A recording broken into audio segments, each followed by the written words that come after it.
questions? This conference will now be recorded. Any questions on the topics we completed yesterday? Hi Nikhila, this is Nagraj here. Hey, Nagraj.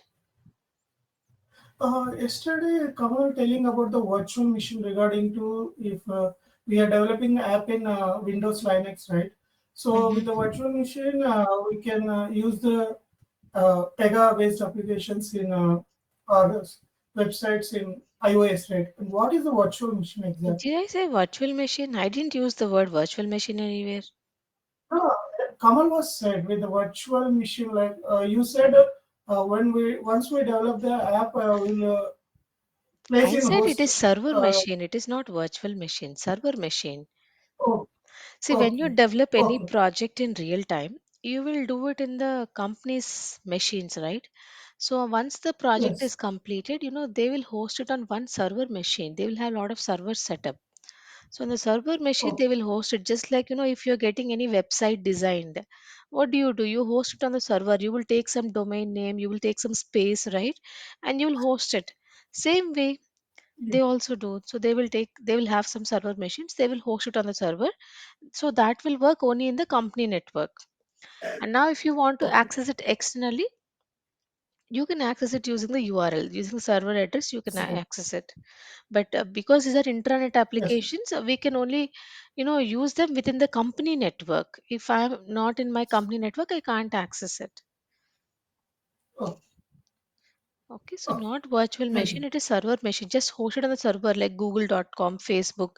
They're all on the server, right? Yes, The same yes. way these are also on the server machine. We placed in server. After that, we use the link. We can access the domain. Exactly. Okay, thank you. Any other questions, guys? Okay, if no questions, we'll quickly start with a recap. So, yesterday we were talking about what is PEGA, what is BPM. That's it. So, PEGA is basically a tool or a software which is used to build web applications and mobile applications. And we understood that it is a highly automated tool. So, if you have a lot of UI components built in, a lot of functions and methods built in, a lot of APIs built in. So, what do you do with PEGA then if everything is built in? Only you just learn how to use the tool. That's it. See, if I'm using Paint, many of the things are built in. So what do I do there? I just utilize the built-in stuff and I do my drawing, whatever it is. Similarly, if you use Excel, what do? All the formulas are built in.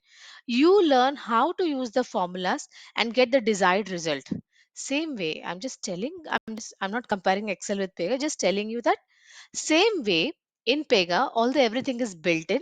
You have to learn how to utilize that and build your own project. So that's how we do in Pega. We learn all the things and we build our applications. Now coming to BPM, BPM is a methodology. Okay, so few tools follow BPM standards, then we call them as BPM tools, and Pega is one such BPM tool, and it's a hotcake in the market. There are many other BPM tools as I mentioned yesterday. Okay, so at a high level, this is what we discussed. Now moving to today's concepts.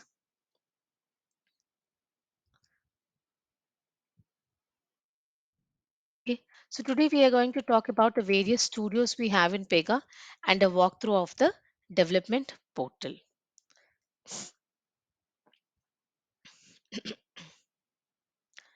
First of all, yeah, somebody has a question. Okay, so I hope you got a chance to install Pega, those who have already enrolled for the training. So after you install successfully, you will see three icons on your desktop like this. So one of them says start, another one says login, and another one says shutdown. Okay, so you keep these icons in an order. Please keep start at the beginning, login in between, and shutdown at the bottom. Okay, so whenever I want to use Pega, I first have to click on the start button. When you click on the start button, you will see a black window coming up like this, and it will try to start your Tomcat.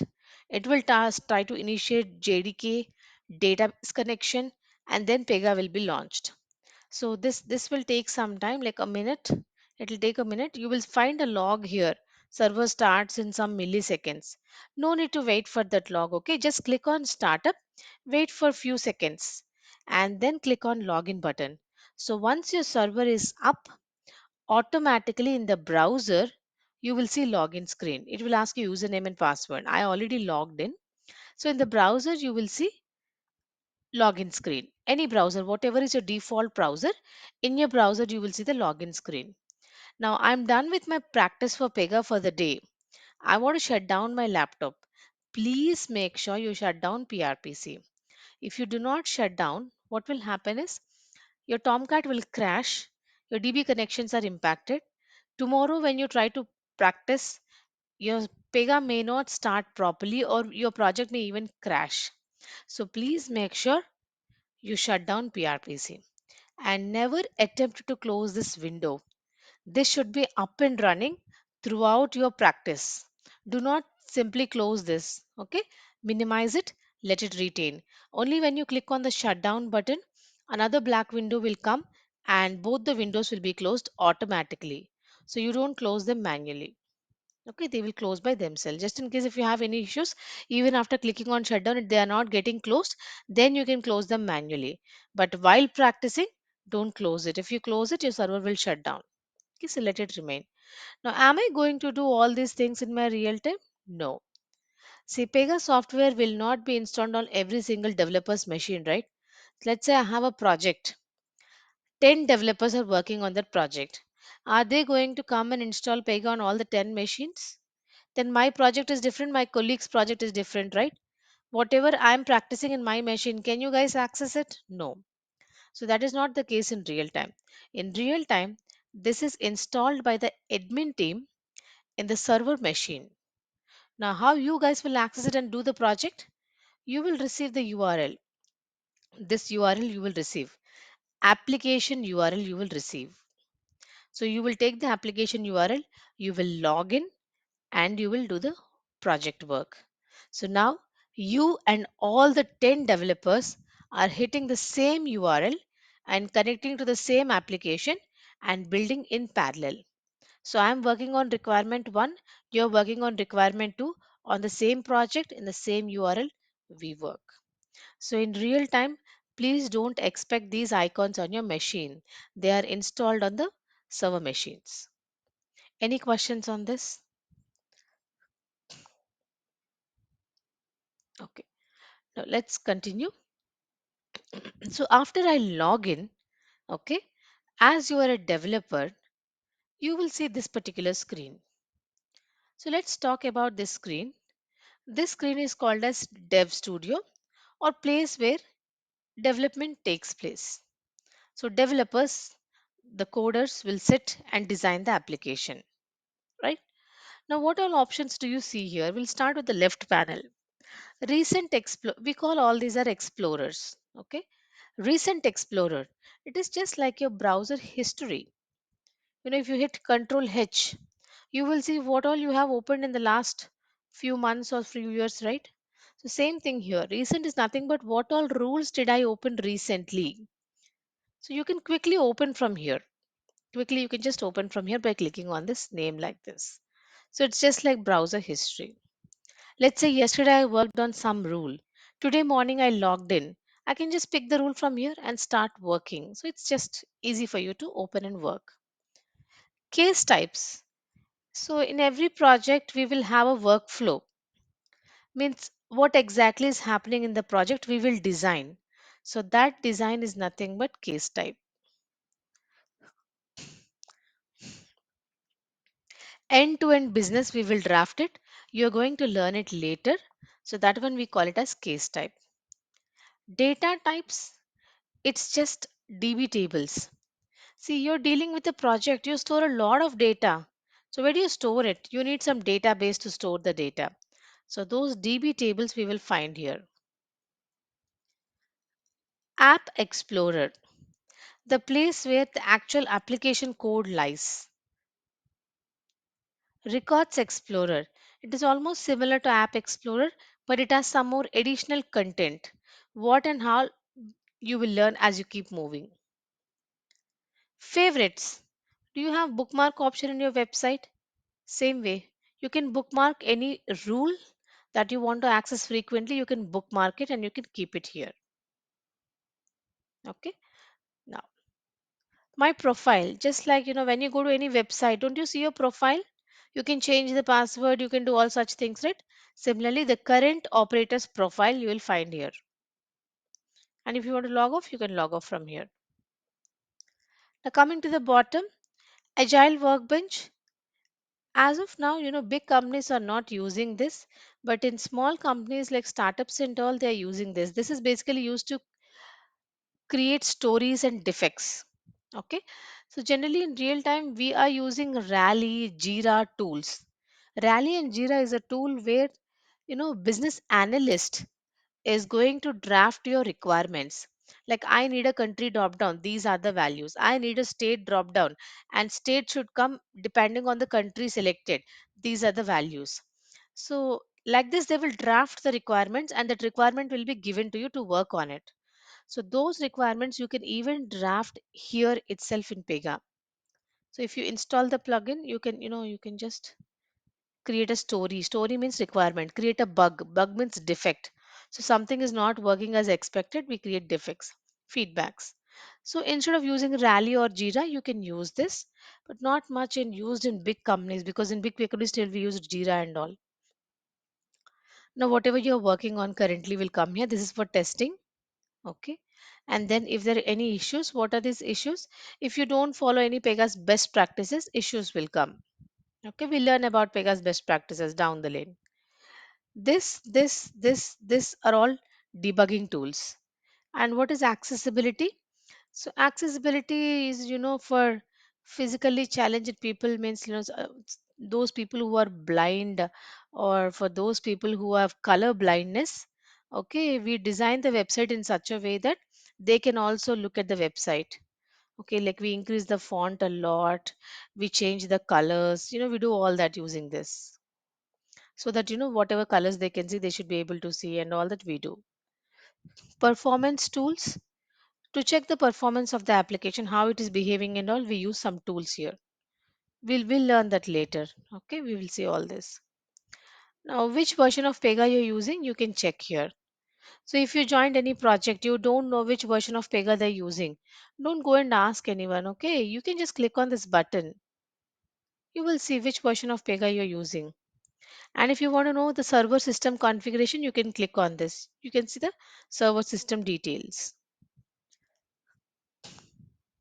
Okay. And coming to the top, now don't ask anyone what is my application name. If you have already logged in, you can check this is your project name. Okay. This is a Pega's built-in project. I just imported it for some reasons. I am using this. Okay. So this is a Pega's built-in. This is the way where you'll find your project name, current project name. Some wizards, which I'm going to teach you. Okay. Portals. See, portal means web page that you see when you log in. Every website will have multiple portals. At least two portals will have, two or three portals will have. See, portal means this is portal, a web page that I see when I log in, right? If you go to Amazon, the web page of Amazon is your portal. If you go to Mintra, the web page of Mintra is your portal. Swiggy, that is web portal, nothing but. Okay. So we can have multiple portals. We are going to discuss it in the next few minutes today. Then you will understand more in detail. Then create button to create new rules in Pega. We use this. Okay. Search bar to search your code, nothing but rules. To search my rules, I use this. And we'll talk about these options. It's just a help, okay, to learn about the things you can learn from here. And at the center of the screen, you can see guardrail warnings. If you are not following the best practices of Pega, warnings will come. So Pega is warning you, hey, please don't do like this. Kind of warnings will come. So some are severe, some are moderate, some are like just for your info. Okay. Now you have to fix severe warnings and moderate warnings before you give the code to next environment for testing. I told you yesterday, right? We will have dev, we will have QA, we'll have UAT, we'll have production. Dev means developers will do the coding. QA means testers will sit and do the testing. So dev URL is different, QA URL is different, UAT URL is different, production URL is different. Dev is a server machine where only developers work. QA is a server machine where the same application will be present, but testers will be testing it. UAT is a server machine where the same application is present and business, yes, please go on mute. Business users will be testing it. Production is an environment where same application will be present and end users like you and me will be using it. Okay. So before we push the code to QA or UAT or production, you have to make sure you fix these warnings. Okay. Because if you don't fix the warnings, it will impact the performance of the application down the lane. And if you're not following the Pega's best practices, your score will come down. Okay, we have some score. Pega gives you some score. And if the score is not above 90, they don't allow you to uh, launch your application in production. So you have to make sure you fix all these warnings and give a good code to the next environment. Yes, anybody has any questions?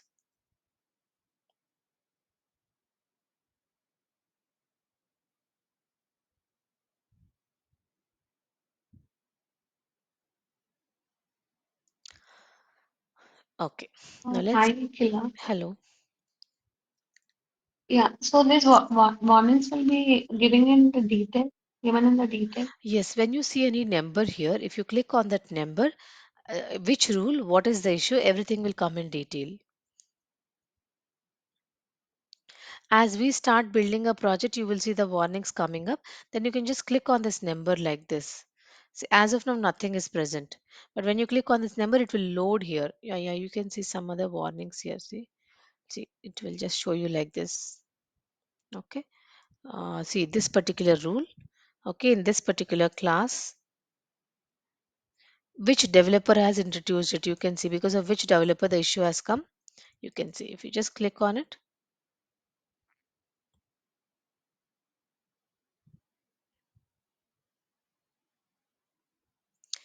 which particular rule has introduced that issue. You can see this is the rule. You can see there's a warning. Okay, and you can view it like this. If you click on it, you can see you should create a test case. This is the warning. So like this, when you open the rules, you will see them in detail like this. Let's see any severity warnings.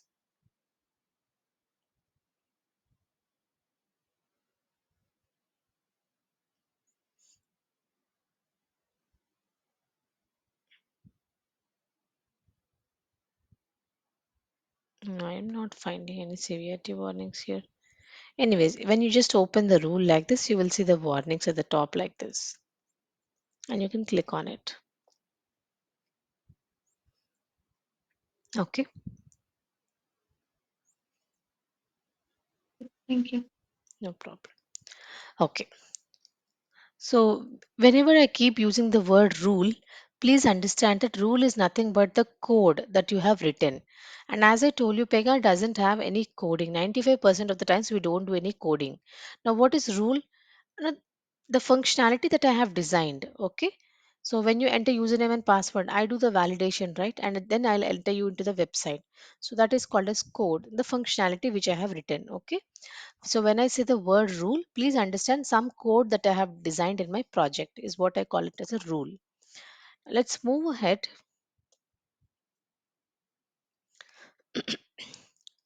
So let's talk about the various studios we have. See, studio is nothing but a portal. Okay, then why are you calling it as a studio? Studios means Pega's inbuilt portals. So Pega has given us 4 inbuilt portals. They are called as studios. Few days back, it was a very important interview question. So when Pega 8 was launched, they have launched something called as studios. Admin Studio, Dev Studio, App Studio. We also have another one called as Prediction Studio. Let me add that 1 second. Yeah, just give me a second. I'll just add that Prediction Studio so that you guys can have a look at it.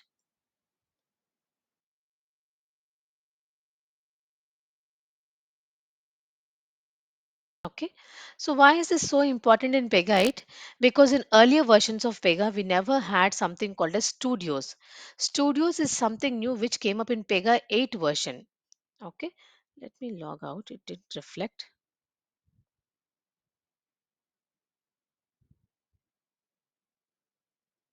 Okay. So studios is something new that came up in Pega 8 and we never had it earlier. So it was one of the very important interview questions for us. Not now because now we are already in 8.8 in the market. But when just 8 was introduced, it was a very famous interview question. Anyways, let's see what are the various studios we have. Pega has given us 4 studios. Now what exactly is a studio? Nothing but a portal like this. You have a portal, right? This is called as a studio. Then what is admin studio? See, in every project, we will have different roles, right? Administrators, developers, testers. Like this, we'll have different roles. Now, everybody will not have the same website or the web page, right? Suppose if I'm administrator, what will I do? I will look at the servers, I will look at the background jobs, I will look at the number of users, I will look at various other things like that. So admin studio is different. The job of an admin is different. The job of a developer is different. So, admin studio should contain what an administrator requires, not what a developer requires, right? So, if you go to admin studio, you can see how many nodes are there for this application, how many background jobs are there. All these three are background jobs. Okay, how many requester pools are there? Like this, you will have a lot of options which deal with background processing of your application. Okay, all background processing related things of your application will be located here. So this is what is admin studio. Only the content which is required for an admin will be present here. What is the other studio we have? Dev studio. As the name indicates, it's for the developer. So what is required? Excuse me. So what is required for a developer to do will be present in the dev studio. What will a developer do? Coding. We will do the application building. So you will have App Explorer, Records Explorer, all these kind of things to build the rules and to design the application. Okay. Now what is the other one you have? App Studio. What is App Studio? See, in certain projects, okay, non-technical people can also design the application. Now, you might be thinking, how can non-technical people design the application? See, non-technical people means my manager, my business analyst. Okay. So my manager is a non-technical person. So in what way is non-technical? Means they don't design the code, right? Managers don't do the coding part. They only take care of the deliverables, how your project is moving, any risks. They take care of those things, billing and all. They are not responsible for doing the coding. What about a business analyst? Business analyst is a bridge between the developer and the client. Client gives requirements to BA. BA will identify all the details, give create some stories and give it to the developer, and developer will start working on it. So B is a non-technical person, right? He don't even know what is Pega. So their requirement or their job is only to collect the requirements from the client.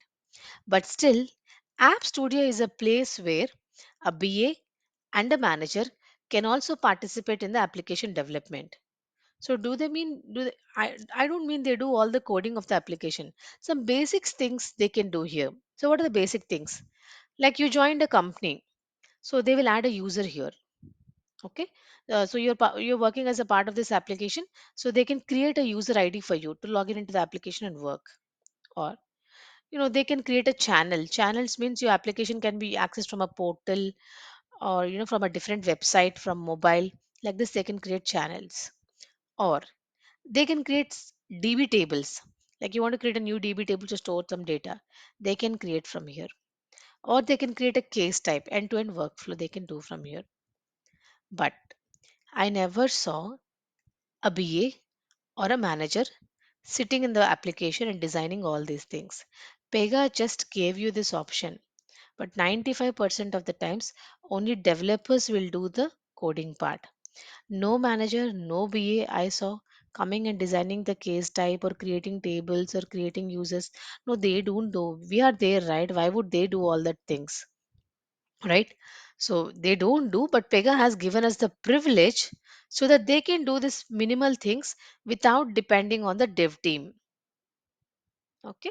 So App Studio is purely for managers and business analysts so that they can create users, create some new tables, all those kind of basic things they can do without relying on the dev team.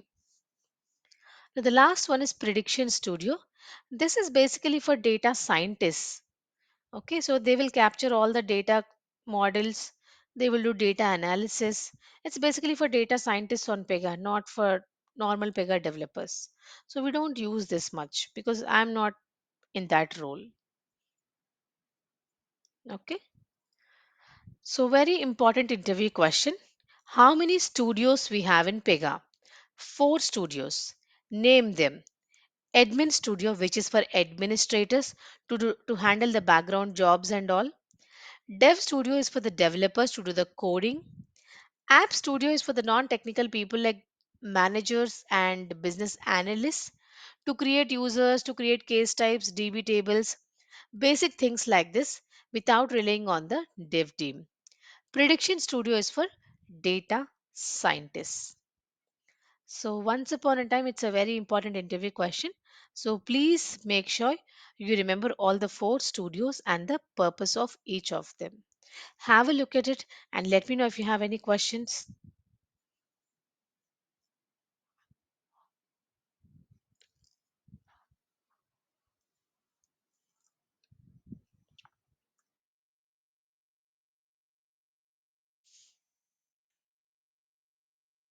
What about test team, Nikhila?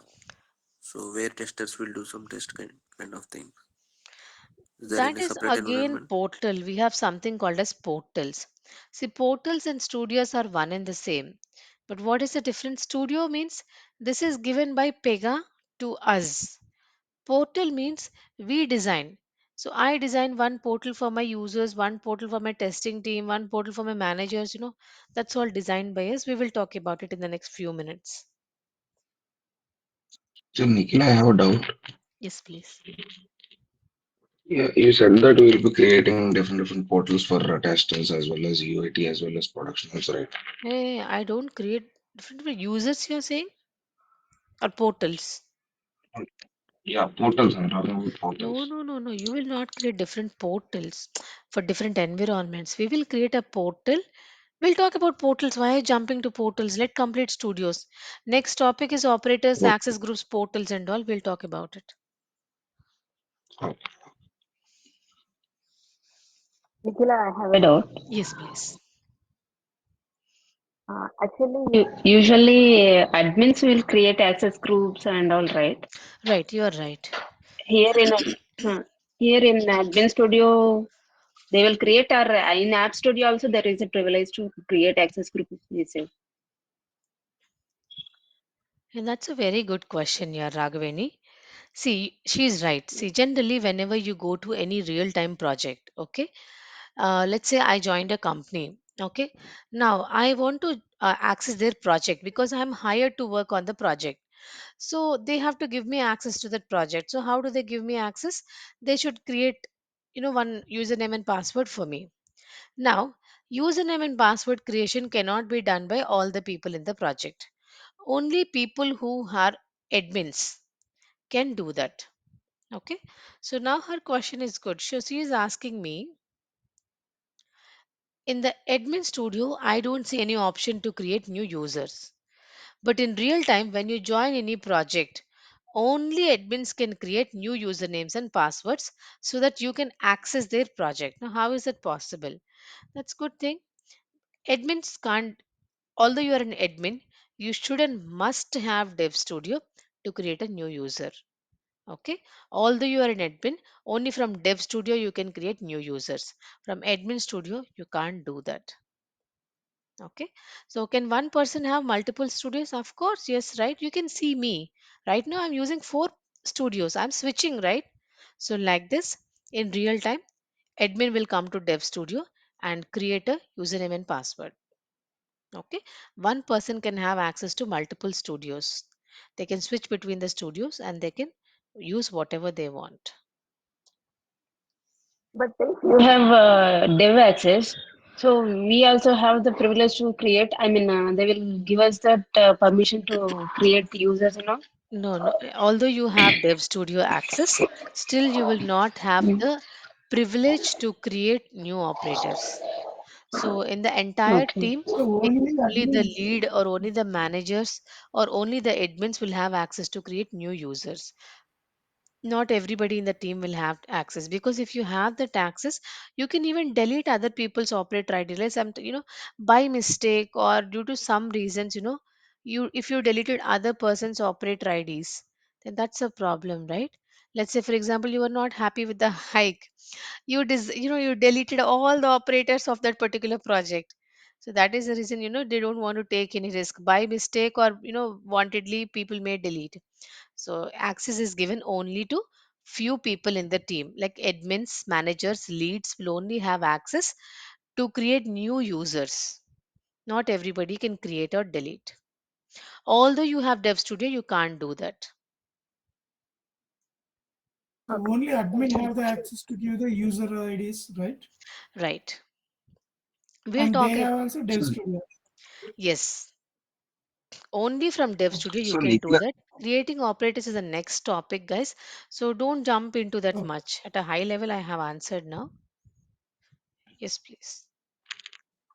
so Nikhila, here the admins will be coming into the development studio and then they'll be creating the user and passwords for the Exactly. new Exactly. people who are Right. coming to the project, right? Right, because from Okay, admin studio you can't create anything.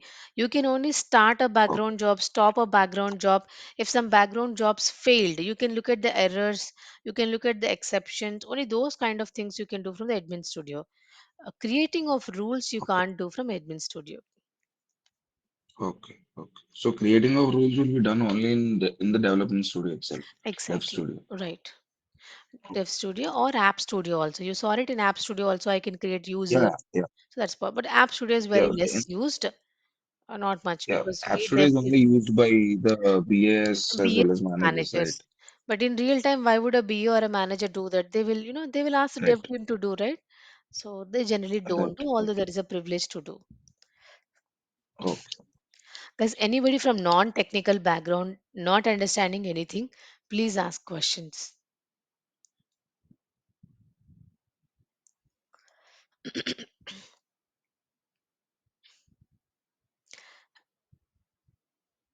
Okay, so And will somebody you asked me, explain about rule once again? The rule is mean you said it's the background means coding like that, right? see, rule is nothing but any piece of code write in my project. We call it as a rule. Like I have created a Okay, function, I have created a method, I have created a screen, I have created a okay, flow. All these things are called as rules. Whatever the application building I do, they are called as rules. okay. Means what are the functionality we are Exactly. Whatever developing in the functions we have built in the application, all those things are called as rules. Like I have written a rules? validation, username, password validation, that's a rule. OTP validation, that's a rule. Social security number validation, that's a rule. I have designed a screen So where what? you enter username and password, that's a rule. So all these things we call them So as whatever using methods, functionalities, all comes under in rule only. rules. So we'll call it as a rule. That's Exactly. it. So whenever We are my not telling here. any piece of Yeah. code that is executing in my project, we call them as rules. It can be a screen Okay. also. Okay, suppose I designed a Yes. Yes. screen, then that is also a rule. Yes. Thank Okay. you. Now let me. I was thinking of something. Okay. Yeah, there was a question in the chat. Yeah, somebody was asking me what existed before the studios were introduced. We used to have something called as now even I'm not recollecting because it's more than 2 years, I think. So we used to have something called as Pega Express and portals we used to have. Dev portal, manager portal, Pega Express was one of the portals. So same portals, now they're calling us studios. And we never had admin studio. So we used to have something called as SMA, system management application. So from where admins used to, start, stop and do all those things.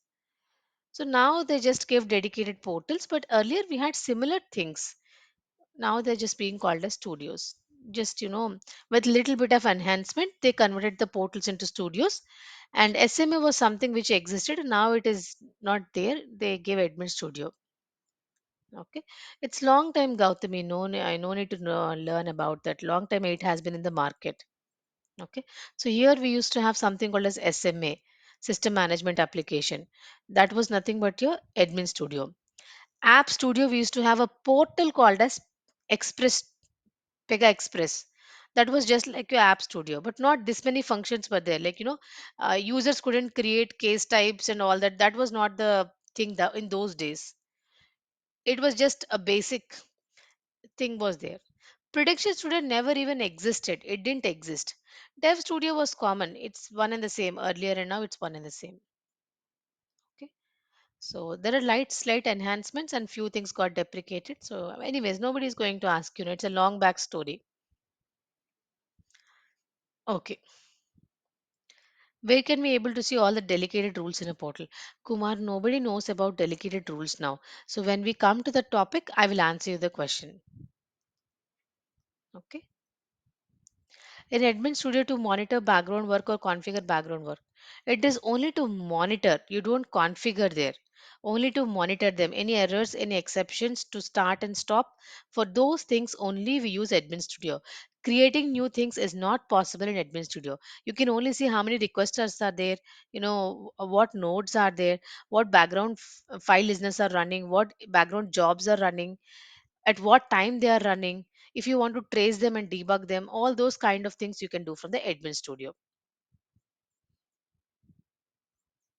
Okay, so we are going to do hands-on more on admin studio and dev studio, guys, because for your project, whenever you build any background jobs or file listeners and all, you have to debug it, right? So debugging and all you will do from the admin studio. As you're a developer, of course, every day you'll be using dev studio.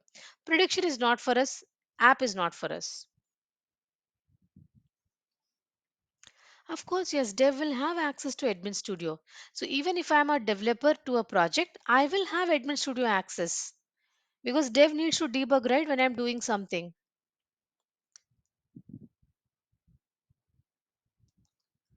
Satish, difference between regular search and content search, I will come back to that. So please make a note of all these kind of questions, Satish. When I start teaching those things, ask me, I'll answer you. Okay, because now people don't know what is all this. Okay, so if I answer, it will become confusion for them. Okay, but however, see, regular search means, let's say, for example, okay, I'm searching a rule name like this.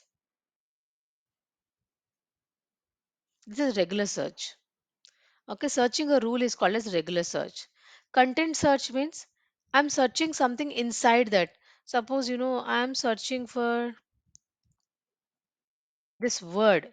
I want to see where this word is being used in my project.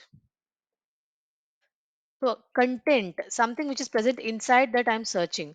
Then I don't say name, I say content. Now you can say this particular word is being used in this many rules. And one of the rules is this one, send simple email. Okay. So searching the content inside the rule is content search. Now I request one thing, guys. If you have any questions which are not relevant to the current topic, please make a note of them. Okay. I will answer them when the time comes. What is background job means? See, background job means, right? See, everybody is using internet banking, right? There are two types of fund transfers, NEFT and IMPS. IMPS means the minute you make the fund transfer, it will be deposited into the other person's account. What is NEFT? If you make a fund transfer, only after certain number of hours, it will be deposited. And you also know that if you make a NEFT transaction after 5 o'clock in the evening, it will be deposited in the next day morning after 10 o'clock. Now, why is that so? Because they will have some scheduled jobs in the back end. So, what is a job? Job means a piece of code which will run according to a timer. So, they will write some application code like this and they will set a timer. Hey, this particular rule should automatically run every day in the morning at 10 o'clock. Now, what will this do? Automatically do NEFT fund transfers. So, that is background job. Background job means every day at certain time, some piece of code will auto run by itself and do something. So your NEFT transactions which are done after 5 p.m. will get deposited every day morning at 10 a.m. That's because they have a scheduled job. Okay. And did you see, let's say for example, you know, you went and applied for some new account creation in the bank. what will they tell you? Within 24 hours, you will receive a welcome email. And within 24 hours, all your colleagues who joined the company, they will all receive at the same time. How is that possible? Because they have a scheduled job. Once in a day or twice in a day, that job will run. And whoever opened a new bank account in my bank, everybody will receive welcome email at the same time. Okay, so those are all scheduled jobs, nothing but a piece of code which is written to run at a particular time in a day or in a month or in a year, they will do it. So that's how it works. Amazon, you enter coupon codes. Some cashbacks will not come right away, right? So in a scheduled time, you will receive the cashback. So that is also a scheduled job. Now I applied a coupon code. They told me like within 2 days you will receive the cashback. Within 2 days, me, my spouse, my family members, whoever has used the code at the same time with me, we will receive at the same time cashback. That's because they have a scheduled job which does refunds. Is it clear, guys? Those are called as background It's jobs in clear, your day to Nikhila. day. Okay, awesome. Any other questions before we move to the next topic? Sorry, Karthik, I want Yes, to ask Karthik. one more question. Mm. Yeah. So these studios are like available in different environments, is it? So the access Yes, of will course. be configured. Okay. Yes, So for studios are available in so in all third. environments. Dev, QA, UAT, production, and all environments. It's by default it will come. Now you can decide, whether your Mm, operator requires the studio or not. We can decide that in the operator ID I mean, like in the user configuration, you can do that. Suppose I hired a person. He's a developer. I will give him only dev and mm. studio. I had another person. He is a data scientist. I'll give him production studio. I hired a person, he is a manager. I will give him App Studio. So you decide, what studios this particular person needs and you can configure it. Oh, okay. So, to understand, suppose if it is in a dev environment and maybe a developer can have access to all these studios, like Hmm. maybe except prediction, he'll have access to other studios. Hmm. In UAT, it may be limited, and in production, it may be even more limited, or he may not even have access. So, how does like if I make some changes, how does it propagate until the production? Okay, so Karthik, parking your question here. First, I'll explain you operator ID Uh, concept. Okay, then I will tell uh-huh. you about the single sign-ons and all. Then I'll tell you, how this propagation Uh-huh. happens. Okay, Okay. because for every Okay. environment you have to get separate access. So I'll explain you all that. Okay. Let's move ahead, guys. I'll come back to this question again. So next topic is about creating users in your application. Okay. Now we don't call them users, we call them operators. Okay, because I am a technical person, right? I don't call it as user. If you're a non-technical person, we call it as users. See, if I go to Paytm, I say I'm a user of Paytm. I don't say I'm an operator of Paytm. But if I'm a developer of Paytm, I'll say I'm an operator. So that is a difference. Okay. Me being a developer, I will use the word operator. But operator is nothing but a user. Now, what is an operator ID in Pega? See, first of all, when you join any project, okay. Now your manager says, "Hey Nikhila, you are allocated to X project. Now start working on it." What will I do? I will go and meet my team. I'll ask them, "Can you please share the URL of that application?" So they will give me dev URL, QA URL, UAT URL, production URL. All four URLs I have to take. Okay. So they'll give me all the four URLs. Now I have to log in into the application and start looking at the code. So how do I log in? How do you log in into Paytm? You have to first register yourself and then you have to enter the username and password. Similarly, how do you log in into Amazon? Same thing, right? You have to first register yourself and then you have to give your usernames and passwords, right? Same thing. When you join any project in real time, you don't get access to the project right away because you're an employee of the. No, you don't, right? See, even if I'm an employee of a company, I will not have access to all the projects, right? So, whichever project I am working to, that only I will have access. Why will I have access to all the projects in the company? No. So, now how will somebody grant you access to a project? So, for granting access to a project, just like how you are registering yourself here and here, similarly, you have to register yourself in this application. Now, will I get a registration screen on my website? No, you are not going to get any registration screen. If that is the case, all the employees will register into whatever applications they want, right? Now, there is no such thing. Then, how do I get a username and a password to log in into the project? So, your team, maybe your lead, or maybe your manager, or maybe your colleague who has access, will create an operator ID for you. So, technically, in the back end, they will create a username and a password for you, and they will give you, Nikhila, hey, this is a username and password, please log in.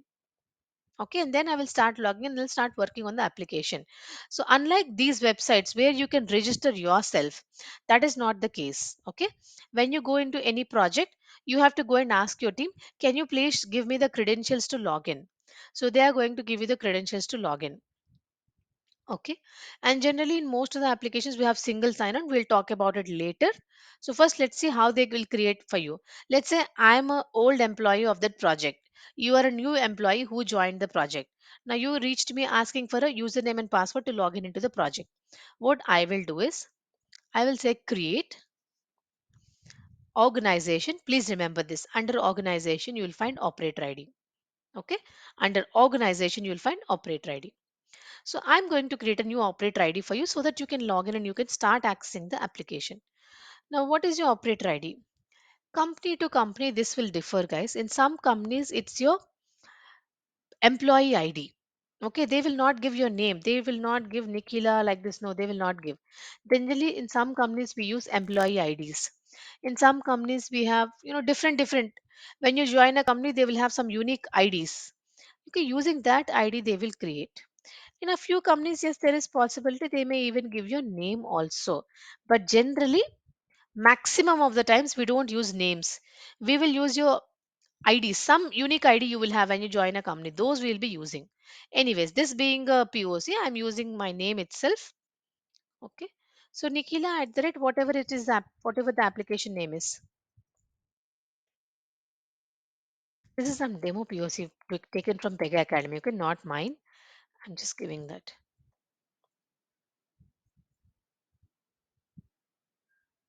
Okay. So I created an operator ID like this. Is it done?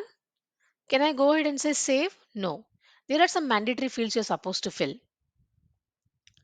So title, Mr. Mrs., first name, last name, full name, your designation, your phone number, your email ID. Then you have to fill all these guys. But I'm filling only the mandatory fields. Access group. Very important. We'll come back to this. Locale, time zone. Okay, give all these fields. Then which company, which division, which unit.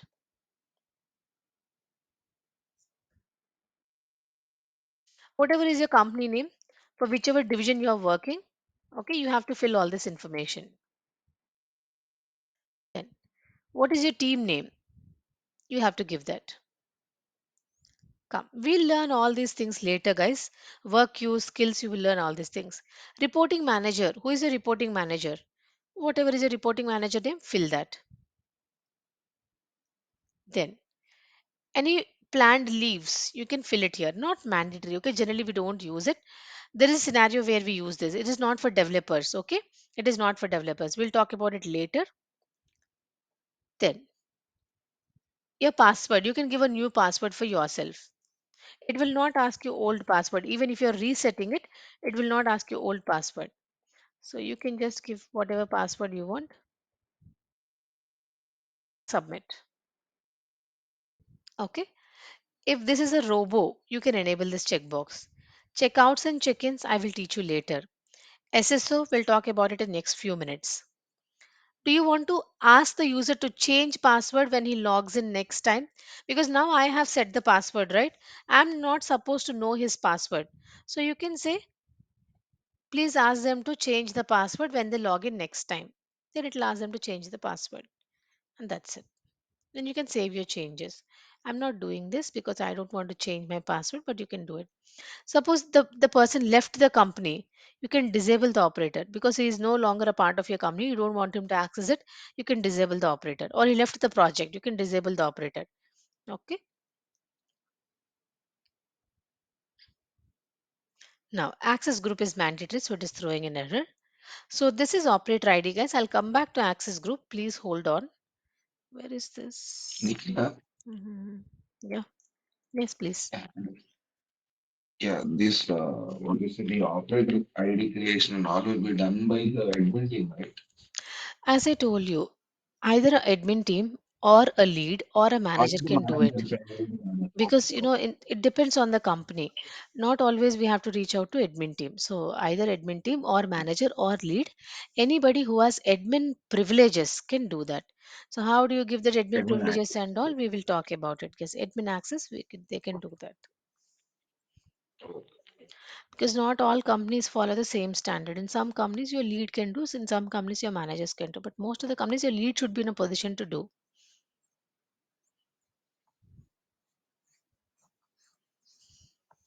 Okay.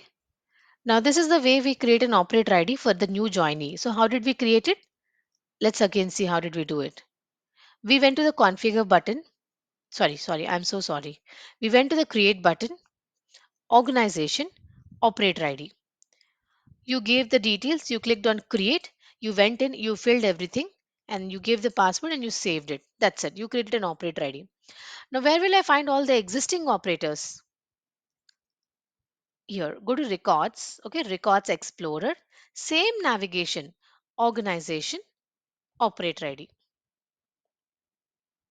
Okay, you can see all the operators who are in this particular project. Now where is mine? This one. Open. Okay, so actually I filled all the information, right? So how we do in real time is, suppose a new person joined my company. Instead of filling all the information, I can just do a save as, and I can just give what is his name. Let's say his name is, okay, Karthik. Okay, create. That's it. Most of the information is auto filled. Only the full name I have to change. That's it. Rest all is auto filled, right? Everything is auto filled. So generally we do a save as, not necessary to recreate from the scratch and fill everything. Just a save as is enough. Okay. So like this we Nikhila, I create. have one question here. Mhm. Yes, please. Actually, if you don't check that checkbox force Huh. update for the next login, Uh, what will happen? Nothing. They will And see. force password change. See I if mean, I. the same password will be continued. Of course, same password will be continued. Otherwise, it will ask you to change the password. Okay. Okay. So it depends. If you want, you can keep it. Otherwise, not required. I'm not keeping it. I just gave my new password. Why should I change it again? So if you want to ask the person to change the password, just enable the checkbox. It will ask them to change the password. They can't log in with the password you have set. So this is how you create a new operator when somebody joins your team. Okay, and this is generally done by people who have admin access only. Any questions Suppose on operator? Nikhila, if I Hmm. yeah, so I have selected that forced next login. I mean, forced change. Hmm. Okay.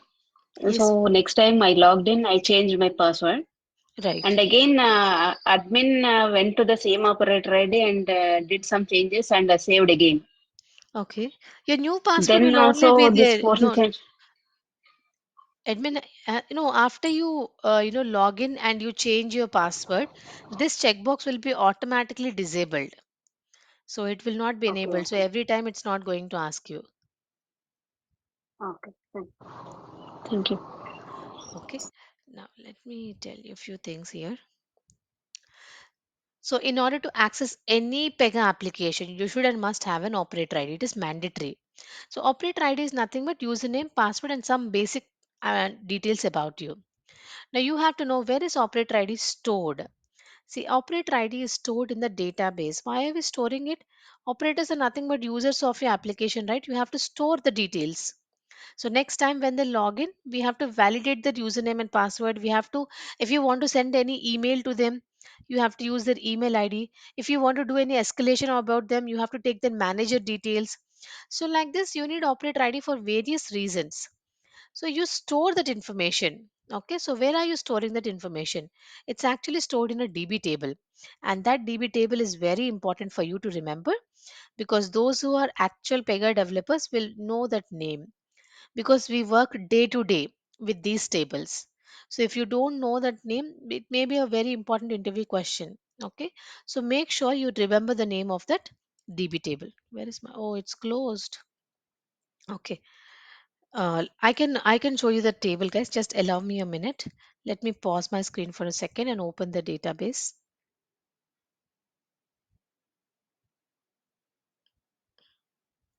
Yes, Alekya, you're right. Operator ID is created by your colleagues or your admin or your manager who has admin privileges they can do. So just basically you go and ask your lead. It's more than enough.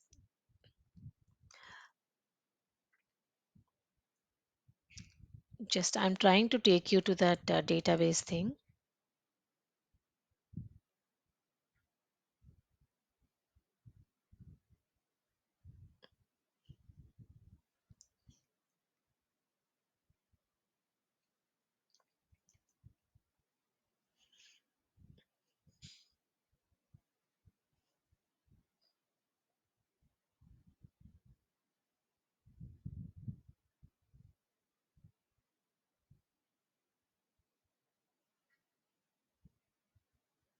I'm trying to share my screen. I see that go to meeting is stuck.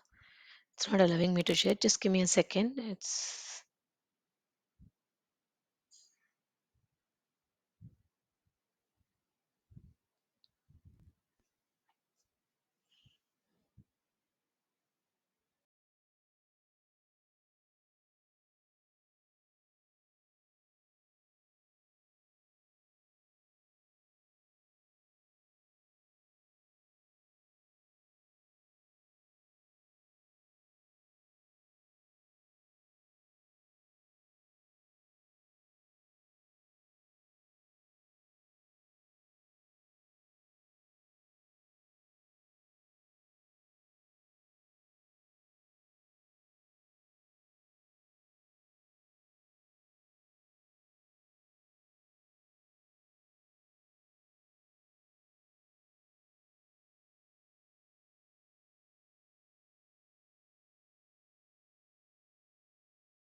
time depends on the company. Okay, some companies use Oracle, some companies SQL Server, some companies DB2.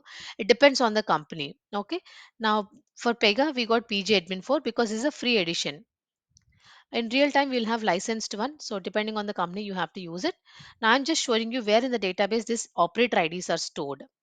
So don't ask me this navigation now, guys. When I teach you data tables concept, I'll explain you all these things. As of now, let's only focus what is the table for the operator IDs. So there's a table called as PR underscore operators. Please remember this, very important from interview point of view. So there's a table called as PR underscore operators. Okay. Pega's default tables will always have a prefix PR and PC. PR means Pega rules. PC means Pega Procom. Okay. Nothing much to do with the prefixes. So Pega's tables will have a prefix PR. PR underscore operators is a table name. Now what is stored in that? See, when did you create this? When did you update this? Who created this operator ID? Okay. Now this is the actual operator ID name. Where is yours? Nikhila at my town. See, you can see Nikhila at my town at the bottom. Okay. So whatever operator ID you created, when did you create? When did you update?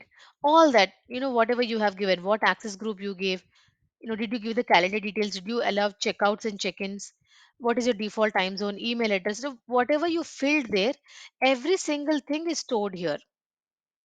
Okay, including when did you last log in. You can see here when did you last log in will also be stored. Where is it? Yeah, you can see this. When did you last log in with that operator ID? Okay. So like this, every single detail about that operator is stored here. Okay. So And whatever Nikhil, I have you a doubt. yeah, let me complete this. Whatever you filled here, every single thing is getting stored in this table called as PR underscore operators. Okay, including image. If you're uploading image, that will also be stored there. Okay, now, yeah, please go ahead with your question. Yeah, you said that we'll be doing the navigation in order to go to the peer operators and then check what all operator ID has been added and all, right? So Here, the access what you're telling will be given to the admins or else the development people also, whatever so look, you're telling see, right now. anybody can, this one database level or dev studio level you're asking? I'm asking about Dev Studio level only. Anybody can look at the operator ID. So I can look at all the operators. Anybody can look at it. Anybody can open like this and Okay, see. Only thing is like only admins can save. See, if I make any changes and I click on save, it will say, sorry, you are not an administrator to make these changes. Or okay, this delete okay, button will be completely disabled for me because I'm not an administrator. I can't delete it. But everybody can look at it. Reading the information is for everyone. Only editing, deleting is not possible by us, and creating new operators is not possible. okay. What about the admin side? They can do. This button will be enabled. They can Oh, save. Same screen. Just you no, can no. click on save. And, I'm not asking about the admin database. studio, This like one. admin. Yeah, yeah, I'm asking, yes, This is exactly. database. This one, Every yeah, this database access everyone also can see, will everybody be can. having the Yes, access. yes. Again here Oh, you okay, can't write a query to delete the content in the table. Again that access will be okay, limited. You can only read the data.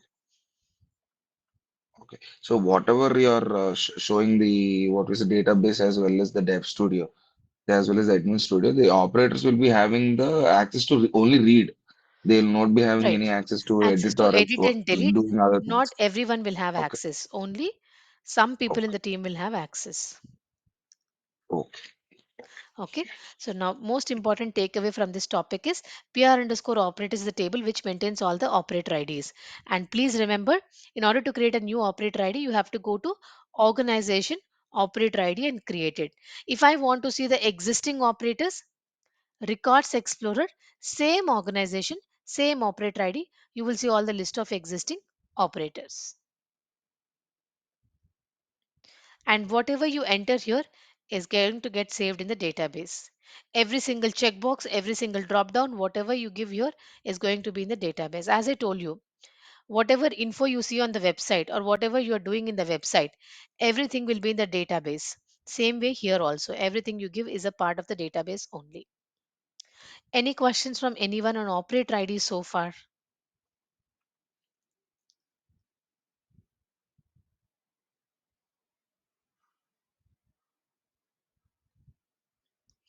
Okay. Now one important question I have, will I want the answers after the break again. So the question is, you saw in the database, right? I can see all the operators. And you know that we can insert a new record in the DB using SQL queries. Okay. Where is that scripts? Okay. See, in the database, you can insert a new record in the DB using create script. You can delete an existing record using this. Okay. Sorry, you can insert using this.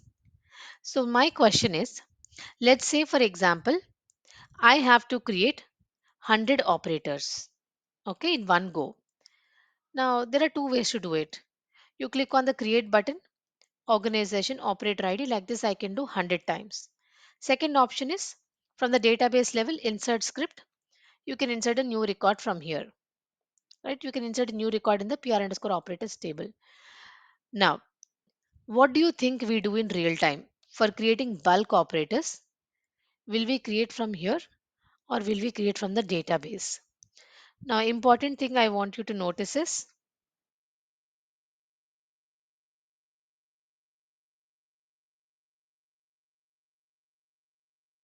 do you see there is a column which has blob data?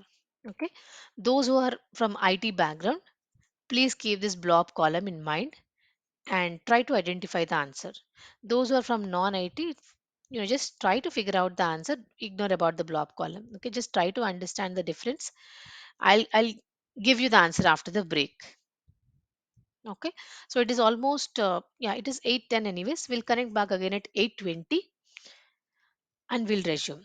I just want you to give the answer after the break. How do I create bulk operators from here or here, which is preferable and why? Okay, pausing the screen for 10 minutes. This conference will now be recorded. Okay, back after the break. Let's resume. Sharing my screen. Just a second. Go to is taking some time to share my screen.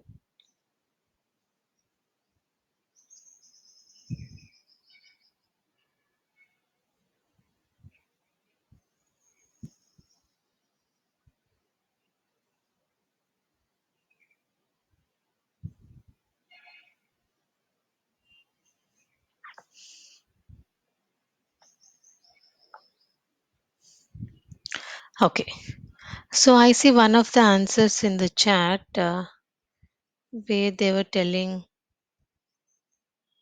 yeah, one of the person was telling to use a XML file and call this file. Then the other person was telling me to do a bulk SQL query. Anybody, any other answers? How to create bulk operators in Pega? Bulk SQL, Yeah, We bulk it is can create SQL in query we database. can't do, Nikhila, actually. okay. One No, person, blob column we can't insert, right? right, Raghaveni. Anybody, any other answers? Dynamic By query. using a CSV file and we have to consume that. Right. Yeah, through the table only, through the Pega database only we can create bulk of operators Okay.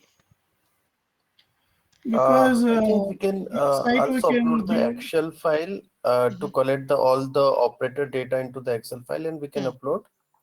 Okay. No, I'm just connect taking all the inputs. Okay. Somebody telling me the same thing, JSON or CSV import for both blob and data. Okay. Okay.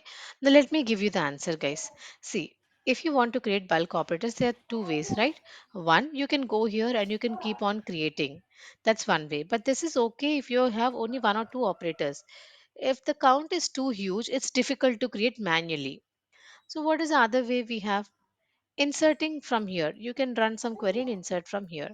But the problem is, okay, all Pega tables, okay, not just this table. All Pega tables will have a column called as PZPV stream, which is a blob column. Nowadays, some of the tables don't have this column. Okay, what and all we'll discuss later. But most of the Pega tables will have a column called as PZPV stream, and that will contain blob data. First of all, for non-technical people, what is blob? See, whenever you enter any data into the DB table, every data will have a data type. Like, is this integer? Integer means only numbers. Is this text? Text means alphabets and numbers, anything you can enter. Is this decimal? Decimal means you can give point, 20.03, 20.5. So points. Is this a date? Date means you have to give in certain date format, like 4 wise mmdd. So every data you enter in the DB table will have a data type. So if you see this, okay, properties, guys, please go on mute. Somebody is not on mute. You can see every column I have here in the table will have a data type. See, all these are times, date times. Okay, all these are characters, means text. Okay, and if you come down, this is also time. This is also this. You can see this is numeric, means only numbers. And what is the size? Only 6 digits they accept. And you can say this is like bytes, means blob. So like this, every column will have a data type. So according to the data type only, you have to enter the data. So if it says it is time, you have to enter time. If it says it is date, you have to enter date only. So like this, there's a data type called as blob. Now what is blob? BLOB means binary large object, means storing data in the form of zeros and ones. It's a non-readable format. Now first of all, why am I storing data like this? The reason is, Sometimes we have to store a huge amount of data. Okay, if you have huge amount of data, it is better to compress and store. Like the same, suppose I am sending a document in Gmail, I will attach it, I will send it. I want to send a set of 10 documents in Gmail, and every document size is very huge. Gmail will not allow me to do. So what will I do? I will zip it, right? I will zip the files and I will upload it. Then Gmail will allow me to do. Now, why are you zipping it? Why can't you send every single document individually in the same email? That's because they have a size constraint. You can't attach more than certain MB in the Gmail. So we compress it and we attach it. Same is the concept in a DB table. Okay, if you have huge amount of data, why do you want to maintain a column for every single column? Some you can compress the whole data and you can keep it like a zip in the blob column. So blob means the whole row of data is just compressed, zipped, and stored in one single column, that is blob. Now, if you even click on this or open this, you can't read the data. It will be like A, B, C, D, X, Y, Z, something random will come. You can't even read the data. It's a non readable format. Now, why are you storing it in blob? Space constraint. Okay, you just want to save you the space. You don't want to compress it and save it. So that is the reason. Another reason is security reasons also. See, I can't have a column for password like this, right? And the password is visible. Like, see, most of the data is visible and readable, right? So, can I keep a column like this password and make it readable? Security issue, right? Anybody can look at anybody's password. So, certain amount of data like Aadhaar card, PAN card, credit card, debit card numbers, all these things are like secure data. You don't want people who have read access to look at the data, right? So, one is security reasons. We want to hide the data. Second one is space constraint. So for these two reasons, Pega generally gives blob column in most of the tables. And in most of the tables, the column name also remains the same, PZPV stream. And what is the best part with this? One, the data is hidden. Two, you are compressing the data and storing it. Okay. Now, can I insert a new operator ID from the database? Single or bulk, is it possible? Of course, you can do. But the problem is we can insert data in all these columns, but you can't insert data in a blob column because blob means non-readable format. Okay, how can you convert your own data into blob? You can't convert that. That is not possible. So inserting data in blob column is not possible for us through query. So if you create an operator ID from here, it may or may not open from here. The reason is blob column is empty. And when you open an operator ID from here like this, they get data from the blob column. So as the blob is empty, your operator ID will be empty or it may not even function properly. Okay. So that is the reason we never create operator IDs using query because blob column will be empty. Then in Pega, it will not reflect. And you can't insert data into a blob column using a SQL query. Okay, so the only way to create bulk operators is you have to do it from the Dev Studio only.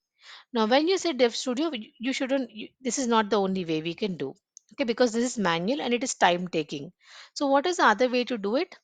Through code, you can do, through functionality, you can do. Now, how can you do through code? Write some piece of code, okay, which can accept a file as an input, read the file, and create operators. So, what file? Create an Excel file, create a CSV file, create a text file. File type is your choice. Create a XML file, no restrictions. Whatever it is, you create a file, include all the data in that file for all the 100 operators. Now you write some piece of code to read data from the file and create operator IDs automatically. So that is how we create bulk operators in real time, and this is a very important interview question. How do you create bulk operators? And can we create bulk operators from the database? If not, what is the solution? The solution to that is create a file. File can be anything, CSV, Excel, XML, whatever you wish. And just write some piece of code to read data from the file and create operators. Through code, you can create bulk operators.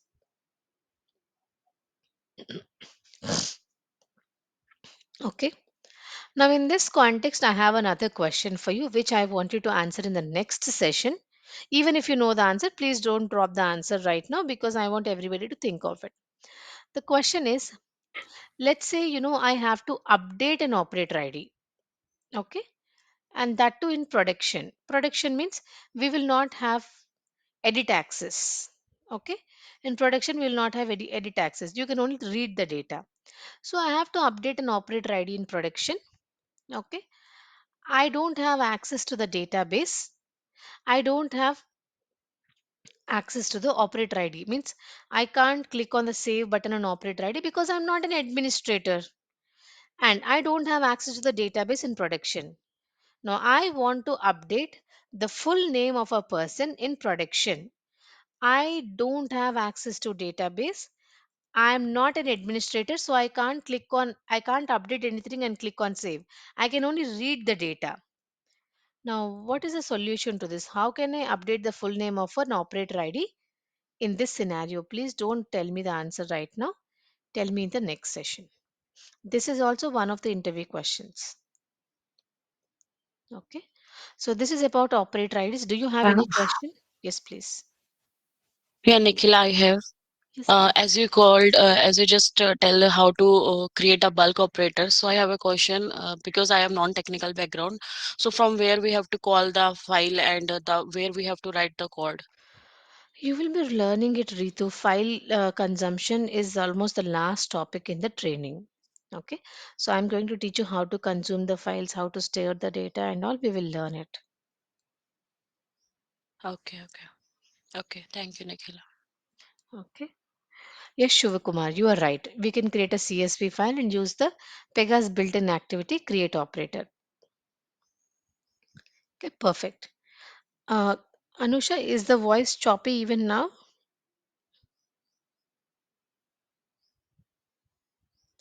Anusha, No, are you there? Nikhila, now I can Okay. hear you. Okay.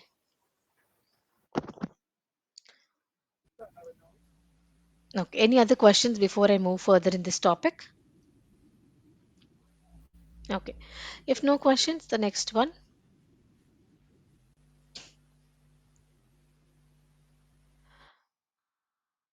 access groups. Okay. Now, whenever you create an operator ID, it is mandatory to give access group. Now, what exactly is this access group? So, the name itself is talking about it.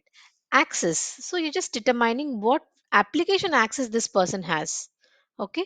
Now, in one company, I'll have a lot of projects, right? Like, take an example of Amazon. Amazon will have Amazon.in. They will have Alexa. They will have AWS. What not? They will have a lot of applications in their company, right? Now, when a person joined, how will I grant him access? Say this guy has access only to Amazon.in, or this guy access only Alexa related, or only this related. How will I grant him access?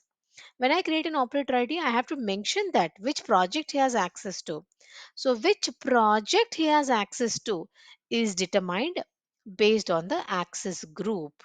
Now, what is access group? Let's open an access group and see. See, anywhere in Pega, if you see this circle icon, it means you can open it. So, this is access group, e-recharge column managers. I can open it like this. Now, what is present inside the access group? The project name. Okay. See, on my Tomcat server, I have created a lot of projects. So you can see here I have Cosmos React DM Simple. They are all Pegasus OOTB projects.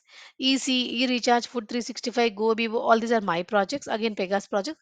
Like this, many projects are there. Now, which project you want this person to access? So I said eRecharge project. Okay. Now, which version of the project? Okay.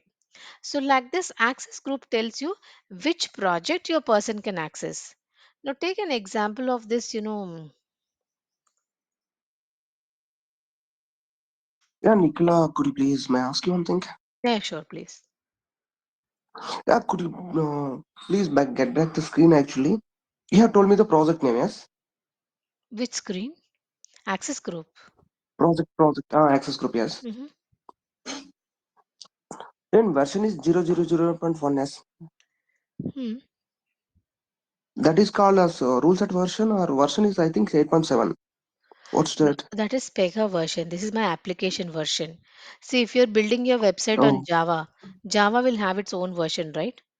So like that Pega version, yes. and your website will have its own version. So initially you launched Paytm, you launched only for mobile recharge. That is version one. Tomorrow you have started, electricity recharge, version two. Version three has even gas recharge. So this is application version. That is Pega version. They both are different. Okay. Thank you. Okay. Okay. Now let me tell you one more thing. See, yeah, I was telling you about this access, right? Access groups. See, whenever I join any project, okay, there are multiple projects in that company. Now, how will I decide which one he has access to? So in that context, I'm just showing you this Google products. Let's say for example, okay. See, when I go to Google, okay, I already logged in. So with this login ID, I can access Gmail, I can access YouTube, I can access Google Maps, Google Meet, Google Business, Chat, Contacts, Drive, everything. So everything is a different app, right?